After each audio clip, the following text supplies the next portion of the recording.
Everyone, GKGS दृष्टि में आपका स्वागत है। तो हम कवर कर रहे थे लुसेंट आधुनिक भारत के इतिहास में भारत का स्वतंत्रता संघर्ष।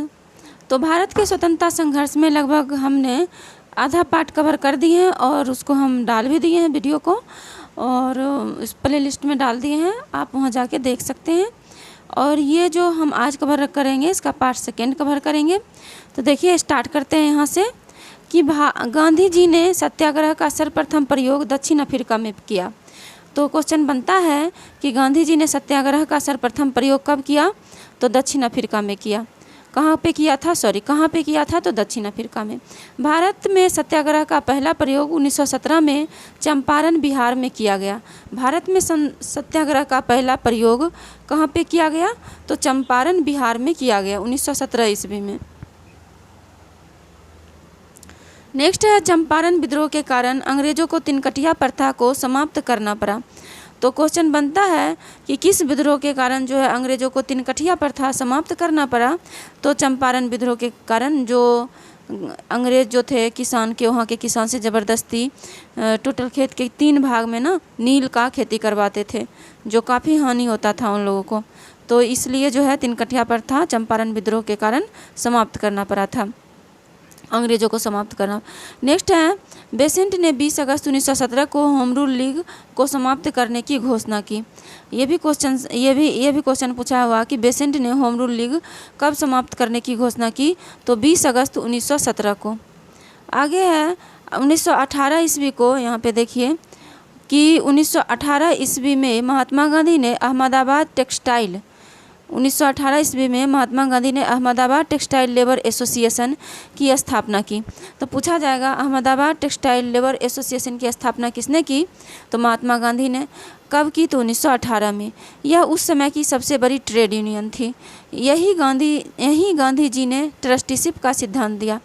यहीं पे गांधी जी ट्रस्टीशिप का सिद्धांत देते हैं। ट्रस्टीशिप का मतलब होता है कि जो संपत्ति होती है, जो वो टेक्सटाइल यूनियन थी वो किसी एक लोगों की नहीं थी, उसमें सबका ट्रस्ट था, मतलब सबकी हिस्सेदारी थी उसमें।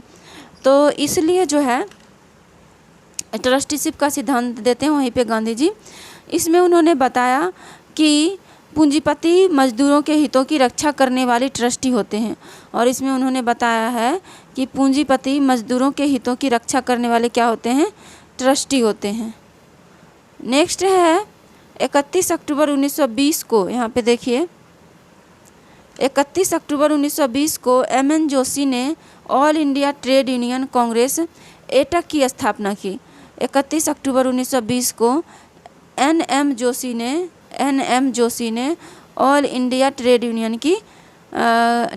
की क्या करते हैं? स्थापना करते हैं, एटक की। इसके प्रथम अध्यक्ष लाला लाजपत राय थे, और इसके प्रथम अध्यक्ष कौन थे? लाला लाजपत राय इसके प्रथम अध्यक्ष थे।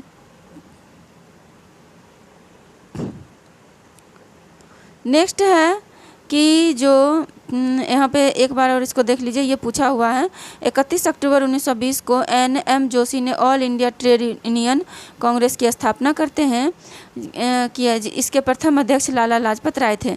तो ये भी क्वेश्चन पूछता है कि ऑल इंडिया ट्रेड यूनियन की स्थापना किसने करते हैं? तो कौन करते हैं? तो ये करते हैं N.M. जोशी। कब? 31 अक्टूबर 1920 को। इसके प्रथम अध्यक्ष कौन होते हैं? लाला लाजपत राय। और ये देखिए यहाँ पे इसमें कंफ्यूज नहीं होना है। महात्मा गांधी किसकी स्थापना करते हैं? Ahmedabad textile labour association.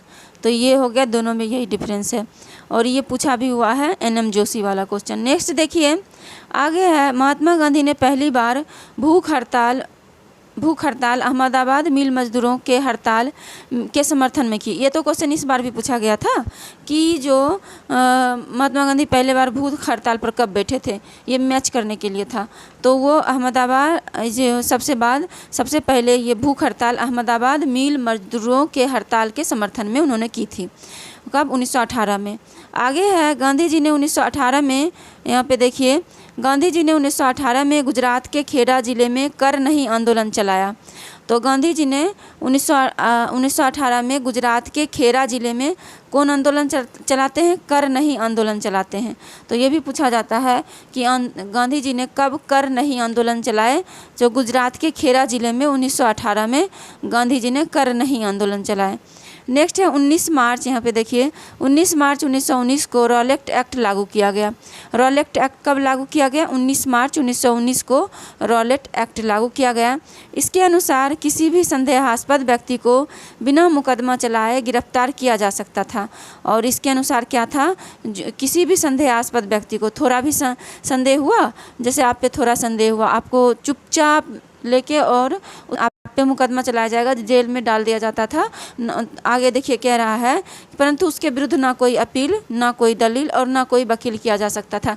जैसे आपको जेल में डाल दिया गया तो क्या होता था, जैसे सपोज कीजिए मुझे जेल में डाल दिया गया, तो उसमें ना मैं कोई अपील कर सकते थे कि मुझे जेल में क्यों डाला गया, निकालिए, और ना कोई दलील, ना ही हम अपनी दलील के दे सकते थे कि हम निर्दोष हैं, और ना ही कोई वकील। अब होता है ना कि जिस पे मुकदमा चलता है वो अपना वकील रखते हैं, तो वो वकील भी नहीं रख सकते थे। ऐसा घटिया कानून था रॉलेट एक्ट। तो ये है कब लागू हुआ? 19 मार्च 1919 को, ये याद रखना है। नेक्स्ट है देखिए गांधी जी ने इस कानून के विरुद्ध 6 अप्रैल 1919 को देशव्यापी हड़ताल करवाई। और इसी कानून के विरुद्ध में, रॉलेट एक्ट के विरुद्ध में, गांधी जी ने 6 अप्रैल 1919 को पूरे देश में हड़ताल करवाते हैं।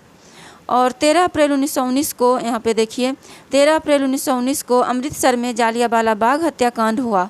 कहाँ पे जालियांवाला बाग हत्याकांड होता है? अमृतसर में। डॉक्टर सतपाल और सैफुद्दीन किचलू की गिरफ्तारी के विरोध में हो रही जनसभा पर जनरल REH डायर ने अंधाधुंध गोलियां चलवाई। और ये वहाँ पे ना सभा हो रहा था, और एक ये भी कहा जाता है कि बैसाखी का पर्व भी था उस दिन। तो बहुत लोग, आम लोग भी वहाँ पे जमा हुए थे, और डॉक्टर सतपाल और सैफुद्दीन किचलू को गिरफ्तार किया गया था। तो उसी के विरुद्ध में वहाँ पे सभा भी चल रही थी। तो जनसभा पर जनरल REH डायर ने अंधाधुंध क्या करते हैं? गोलियां चलवा देते हैं। सरकारी रिपोर्ट के अनुसार 379 व्यक्ति, सरकारी रिपोर्ट यानी कि अंग्रेज का जो रिपोर्ट था उसके अनुसार तो कहा गया कि 379 व्यक्ति ही मारे गए, लेकिन कांग्रेस समिति ने बताई कि 1000 व्यक्ति मारे गए। उस समय पंजाब का lieutenant governor sir Michael O'Dwyer था। मतलब यहाँ पे ना, वहाँ पे एक कुआं होती है जालियांवाला बाग में, और लोग बचने के लिए कुआं में कूदने लगते हैं। कुआं में इस तरह से कूदते हैं कि एक के ऊपर एक लोग उसमें कूद जाते हैं, जिसकी वजह से कुआं में भी लोगों की मौत हो जाती है। तो ये जो है ना, मतलब बहुत ही एक तरह से कहते हैं कि ये दर्दनाक घटना थी। आगे है देखिए जालियांवाला बाग हत्याकांड में जालियांवाला बाग हत्याकांड में हंसराज नामक भारतीय ने डायर का सहयोग किया था। ये भी पूछा जा सकता है कि किस भारतीय ने जनरल डायर का सहयोग किया था? तो हंसराज नामक भारतीय ने। आगे है शंकरन नायर ने जालियांवाला बाग हत्याकांड के विरोध में वायसराय की कार्यकारिणी परिषद के सदस्यता से इस्तीफा दे दी। ये भी क्वेश्चन पूछा जा सकता है कि किसने जो है शंकरन नायर ने जालियांवाला बाग हत्याकांड के विरोध में वायसराय की कार्यकारिणी परिषद के सदस्यता से क्या इस्तीफा दे दी। तो ये भी पूछा जा सकता है कि जो कौन कौन वायसराय की कार्यकारिणी परिषद से इस्तीफा दे दिए थे। तो शंकरन नायर ने किसके विरोध में? जालियांवाला बाग हत्याकांड के विरोध में। आगे है जालियांवाला बाग हत्याकांड के विरोध में महात्मा गांधी ने कैसर-ए-हिंद की उपाधि, जमनालाल बजाज ने राय बहादुर की उपाधि एवं रविंद्रनाथ टैगोर ने सर की उपाधि वापस लौटा देते हैं।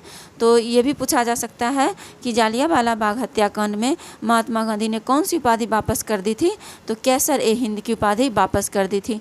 जमनालाल बजाज ने कौन सी उपाधि वापस की थी?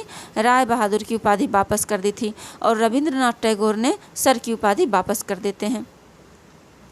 आगे है जालियांवाला बाग हत्याकांड के जांच के लिए 19 अक्टूबर 1919 को लॉर्ड हंटर की अध्यक्षता में एक कमेटी का गठन किया गया। तो ये भी पूछा जा सकता है कि जालियांवाला बाग हत्याकांड की जांच के लिए सरकार ने 19 अक्टूबर 1919 ईस्वी में लॉर्ड हंटर की अध्यक्षता में कमेटी का गठन किया गया। तो ये भी पूछा जाता है कि हंटर आयोग जो है किससे संबंधित है, तो ये जालियांवाला बाग हत्याकांड के जांच से संबंधित है। इसमें 5 अंग्रेज एवं 3 भारतीय थे, और हंटर आयोग में 5 अंग्रेज थे और 3 भारतीय थे। भारतीय कौन थे? सर चिमन लाल सीतलवार, साहबजादा सुल्तान अहमद, जगत नारायण, ये 3 सदस्य थे हंटर आयोग में। आगे है, कांग्रेस ने जालियांवाला बाग हत्याकांड की जांच के लिए मदन मोहन मालवीय के नेतृत्व में एक आयोग नियुक्त किया। इसकी अन्य सदस्यों में मोतीलाल नेहरू और गांधी जी थे। तो ये भी पूछा जा सकता है कि कांग्रेस ने भी जालियांवाला बाग हत्याकांड में एक आयोग की नियुक्त किया था, उसमें कौन कौन थे? तो नेतृत्व कर रहे थे मदन मोहन मालवीय, और उसके सदस्य थे मोतीलाल नेहरू और गांधी जी। आगे है कि जालियांवाला बाग कभी जल्ली नामक व्यक्ति की संपत्ति थी। तो क्वेश्चन बन सकता है कि जालियांवाला बाग किसकी संपत्ति थी? तो जल्ली नामक व्यक्ति की संपत्ति थी। नेक्स्ट है, खिलाफत आंदोलन भारतीय मुसलमानों का मित्र राष्ट्रों के विरुद्ध, विशेषकर ब्रिटेन के खलीफा ब्रिटेन के खिलाफ टर्की के खलीफा के समर्थन में आंदोलन था। यानी कह रहा है कि जो खिलाफत आंदोलन जो था वो भारतीय मुसलमानों का मित्र राष्ट्रों के विरुद्ध, मित्र राष्ट्र में वही ब्रिटेन आते थे, अमेरिका और या कोई राष्ट्र आते थे, तो ये जो है मित्र राष्ट्र ब्रिटेन तो था ही। ब्रिटेन क्या हमला कर दिया था टर्की पे, और टर्की में जो खलीफा पद था उसको जो है ब्रिटेन हटा ही दिया था, एक तरह से हटा ही दिया। तो खलीफा पद वहाँ का प्रधानमंत्री पद होता था टर्की का, तो जो है वहाँ पे खलीफा का पद हटाना चाहता था ब्रिटेन। इसी के विरुद्ध जो था खिलाफत आंदोलन था, इसमें भारतीय भी उसका सहयोग किए थे। टर्की के खलीफा के समर्थन में आंदोलन था, और टर्की के खलीफा का समर्थन भारतीय भी किए थे। तो इसलिए कहा जा रहा है कि खिलाफत आंदोलन भारतीय मुसलमानों का मित्र राष्ट्रों के विरुद्ध, विशेषकर ब्रिटेन के खिलाफ, मित्र राष्ट्र में जो राष्ट्र आते थे उसमें विशेषकर से कौन राष्ट्र? ब्रिटेन के खिलाफ टर्की के खलीफा के समर्थन में था। ब्रिटेन के खिलाफ था और टर्की के खलीफा के समर्थन में आंदोलन था। आगे कह रहा है कि 19 अक्टूबर 1919 को समूचे देश में खिलाफत दिवस मनाया गया। पूछा जा सकता है कि समूचे देश में कब खिलाफत दिवस मनाया जाता है? तो 19 अक्टूबर 1919 को। नेक्स्ट है कि 23 नवंबर 1919 को हिंदू और मुसलमानों की एक संयुक्त कॉन्फ्रेंस हुई, जिसकी अध्यक्षता महात्मा गांधी ने की। तो ये भी पूछा जा सकता है कि हिंदू और मुसलमानों की एक संयुक्त कॉन्फ्रेंस हुई कब, या फिर ऐसे क्वेश्चन रह सकता है 23 नवंबर 1919 को हिंदू और मुसलमानों की एक संयुक्त कॉन्फ्रेंस होती है, जिसकी अध्यक्षता कौन करते हैं? तो महात्मा गांधी इसकी अध्यक्षता करते हैं। आगे है कि रॉलेट एक्ट, यहाँ पे देखिए रॉलेट एक्ट जालियांवाला बाग हत्याकांड और खिलाफत आंदोलन के उत्तर में गांधी जी ने 1 अगस्त 1920 को असहयोग आंदोलन प्रारंभ किया। और इन सब के विरोध में गांधी जी का कौन से आंदोलन प्रारंभ करते हैं? तो इन सब के विरोध में गांधी जी रॉलेट एक्ट, जालियांवाला बाग हत्याकांड और खिलाफत आंदोलन के उत्तर में गांधी जी ने 1 अगस्त 1920 को असहयोग आंदोलन शुरू करते हैं। असहयोग आंदोलन की पुष्टि भारतीय राष्ट्रीय कांग्रेस ने दिसंबर 1920 के नागपुर अधिवेशन में की। असहयोग आंदोलन की पुष्टि कब करते हैं कांग्रेस? तो दिसंबर 1920 के नागपुर अधिवेशन में करते हैं। नेक्स्ट है, यहाँ पे देखिए आगे कह रहा है, यहाँ देखिए मोहम्मद अली को सर्वप्रथम असहयोग आंदोलन में गिरफ्तार किया गया। तो पूछा जा सकता है कि असहयोग आंदोलन में सर्वप्रथम किसको गिरफ्तार किया जाता है? तो मोहम्मद अली को सर्वप्रथम गिरफ्तार किया जाता है। नेक्स्ट है मोहम्मद अली जिन्ना, एनी बेसेंट तथा बिपिन चंद्र पाल कांग्रेस के असहयोग आंदोलन से सहमत नहीं थे, अतः उन्होंने कांग्रेस छोड़ दी। और कांग्रेस के असहयोग आंदोलन से कौन कौन सहमत नहीं थे? तो मोहम्मद अली जिन्ना, एनी बेसेंट और बिपिन चंद्र पाल, इसलिए वो कांग्रेस छोड़ देते हैं। नेक्स्ट है देखिए 5 फरवरी 1922 को गोरखपुर जिले में चौरी चौरा नामक स्थान पर असहयोग आंदोलनकारियों ने क्रोध में आकर थाने में आग लगा दी, जिससे एक थानेदार 21 सिपाहियों की मृत्यु हो गई। देखिए ये कहा जा रहा है कि 5 फरवरी 1922 को कहाँ गोरखपुर जिले के चौरी चौरा नामक स्थान पर असहयोग आंदोलनकारियों ने क्रोध में आकर थाने में आग लगा दी, जिससे थानेदार एवं 21 सिपाहियों की मृत्यु हो गई। इस घटना से दुखित होकर गांधी जी ने 11 फरवरी 1922 को असहयोग आंदोलन स्थगित कर दिए। गांधी जी का कहना था कि हमारा जो मोटो है, हमारा जो उद्देश्य है कि हम अहिंसा के बल पे आज़ादी लेंगे और मतलब ये अंग्रेज़ का असहयोग करेंगे, मतलब उसको सहयोग नहीं करेंगे, उनको कर नहीं देंगे, उनका सामान नहीं खरीदेंगे, मतलब इस तरह से जो है असहयोग करके अंग्रेज़ को हम यहाँ से भगा सकते हैं, ना कि हिंसा के द्वारा। तो वो इसी वजह से गांधी जी को लगा कि भारतीय जनता जो है अभी हमारे विचार को, हमारे आइडिया को समझ नहीं पाए हैं, हमारे साधन को समझ नहीं पाए हैं, इसलिए उन्होंने ये आंदोलन क्या करते हैं, वापस ले लेते हैं। आगे है और कब लेते हैं आंदोलन वापस? 5 फरवरी 1922 को चौरी चौरा कांड होता है और 11 फरवरी 1922 को आंदोलन स्थगित कर देते हैं। नेक्स्ट है कि 13 मार्च 1922 को, यहाँ पे देखिए 13 मार्च 1922 को गांधी जी को गिरफ्तार कर 6 वर्ष की कड़ी कारावास सज़ा सुनाई गई। कब सुनाई जाती है? 13 मार्च 1922 को, 13 मार्च 1922 को 6 वर्ष की कड़ी कारावास सुनाई जाती है। लेकिन स्वास्थ्य संबंधी कारणों से 5 फरवरी 1924 को गांधी जी को रिहा कर दिया जाता है। 1922 के मेवाड़ भील आंदोलन का नेता मोतीलाल तेजावत थे। ये भी पूछा जाता सकता है कि 1922 में मेवाड़ भील आंदोलन का नेता कौन थे? तो ये थे मोतीलाल तेजावत। आगे है 1923 में इलाहाबाद में चित्तरंजन दास एवं मोतीलाल नेहरू ने कांग्रेस के अंतर्गत स्वराज पार्टी की स्थापना की। तो ये तो कई बार पूछा भी गया है, फिर पूछा जा सकता है कि स्वराज पार्टी की स्थापना किसने की?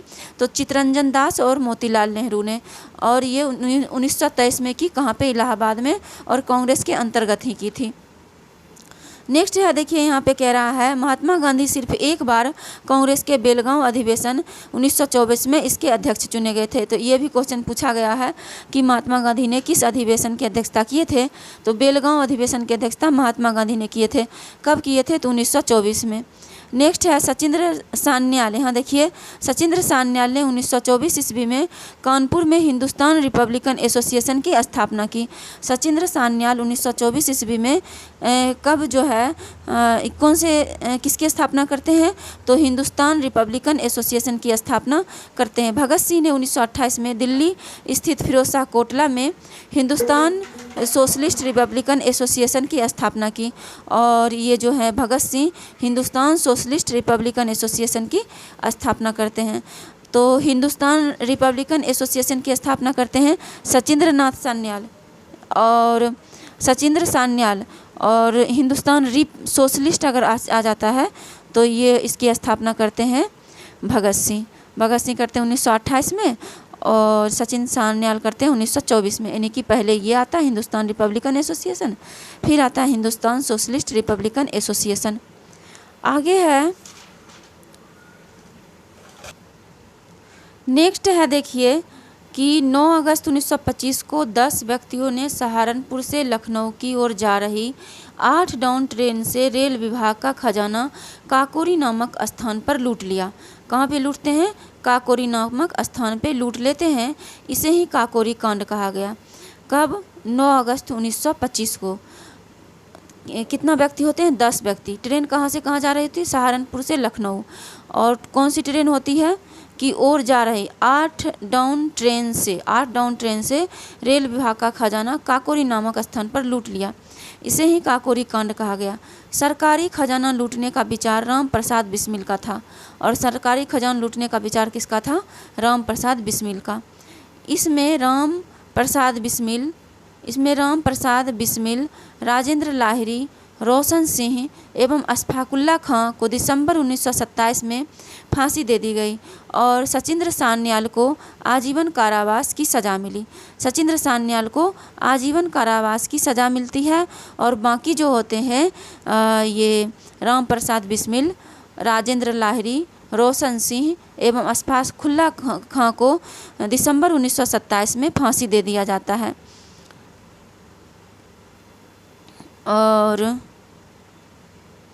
और इसमें जो खजाना लूटने का जो विचार था वो राम प्रसाद बिस्मिल का था। इन्हें भी फांसी दे दी जाती है। नेक्स्ट है मनमथ नाथ गुप्त को 14 वर्ष की कैद हुई और मनमथ नाथ गुप्त जो थे उनको 14 वर्ष का कैद होता है। राम प्रसाद बिस्मिल यह कहते हुए कि मैं राज्य के पतन की इच्छा करता हूँ फांसी पर लटक गए, यानी कि अंग्रेजी राज्य के पतन की इच्छा करता हूँ कहते हुए बिस्मिल जो है फांसी पे लटक जाते हैं। नेक्स्ट है संभवतः अशफाकुल्ला खां, यहाँ पे देखिए संभवतः अशफाकुल्ला खां पहले भारतीय क्रांतिकारी मुसलमान थे जो देश की स्वतंत्रता के लिए फांसी के तख्ते पर लटके थे। और यहाँ पे कहा जा रहा है संभवतः अशफाकुल्ला खां जो थे वो पहले भारतीय क्रांतिकारी मुसलमान थे जो स्वतंत्रता के लिए फांसी के तख्ते पर लटक गए थे। स्त्रियों ने स्वयं को अपने अधिकारों के लिए आंदोलन करने के उद्देश्य से 1926 में अखिल भारतीय महिला संघ स्थापित किया और स्त्रियों ने भी जो है ये अपने अधिकारों के लिए आंदोलन करने के उद्देश्य से कब 1926 में अखिल भारतीय महिला संघ की स्थापना करते हैं। आगे है साइमन कमीशन 3 फरवरी 1928 को भारत आया। ये भी पूछा जा सकता है कि साइमन कमीशन कब भारत आता है, तो साइमन कमीशन 3 फरवरी 1928 को भारत आता है। इसे व्हाइट मैन कमीशन भी कहते हैं। इसे क्या कहते हैं? व्हाइट मैन कमीशन भी कहते हैं। नेक्स्ट है यहाँ पे देखिए नेहरू रिपोर्ट के अंतिम रूप से यहाँ पे नेहरू रिपोर्ट को अंतिम रूप से अगस्त 1928 में आयोजित सर्वदलीय सम्मेलन में स्वीकार किया गया था। और नेहरू रिपोर्ट को अंतिम रूप से कब स्वीकार किया गया? अगस्त 1928 में आयोजित सर्वदलीय सम्मेलन में स्वीकार किया गया था। इस सम्मेलन की अध्यक्षता डॉक्टर अंसारी ने की थी। 1928 में जो सम्मेलन हुआ था उसकी अध्यक्षता कौन की थी? डॉक्टर अंसारी ने, जहाँ पे नेहरू रिपोर्ट को स्वीकार किया गया था। तो ऐसा क्वेश्चन बन सकता है कि नेहरू रिपोर्ट को जिस सम्मेलन में स्वीकार किया गया था उसकी अध्यक्षता किसने की थी? तो डॉक्टर अंसारी ने। आगे देखते हैं हम 30 अक्टूबर 1928 को लाहौर में साइमन आयोग के विरुद्ध प्रदर्शन करते समय पुलिस की लाठी से लाला लाजपत राय घायल हो गए और बाद में उनकी मृत्यु हो जाती है। तो साइमन कमीशन आया था 30 अक्टूबर 1928 को, जिसका विरोध कर रहे थे और प्रदर्शन कर रहे थे कौन? लाला लाजपत राय। और उसी में पुलिस की लाठी लगती है, उसकी पिटाई लगती है और जिसकी वजह से उनकी बाद में मौत हो जाती है। आगे है कि साइमन कमीशन का बहिष्कार न करने वाले 2 दल थे। ये भी पूछा जाता है कौन ऐसा 2 दल था जो साइमन कमीशन का बहिष्कार नहीं किया था? तो वो था जस्टिस पार्टी एवं पंजाब यूनियनिस्ट पार्टी। नेक्स्ट है कि भगत सिंह के नेतृत्व में पंजाब के क्रांतिकारियों ने 17 दिसंबर 1928 को लाहौर के तत्कालीन सहायक पुलिस कप्तान सॉन्डर्स को गोली मार दी। तो यहाँ पे देखिए सॉन्डर्स की गोली कब मारते हैं? तो 17 दिसंबर 1928 को। ये पंजाब पुलिस कप्तान होते हैं और भगत सिंह के नेतृत्व में पंजाब के क्रांतिकारी मिलकर सॉन्डर्स की हत्या कब करते हैं? 17 दिसंबर 1928 को। नेक्स्ट देखिए आगे है। नेक्स्ट हम आज तक इतना ही रहने देते हैं। नेक्स्ट वीडियो में यहाँ हम पब्लिक सेफ्टी बिल से कवर करेंगे। ये भी बताएंगे कि पब्लिक सेफ्टी बिल क्या था। तो आज के लिए इतना ही, फिर मिलते हैं नेक्स्ट वीडियो में। तब तक के लिए थैंक यू सो मच।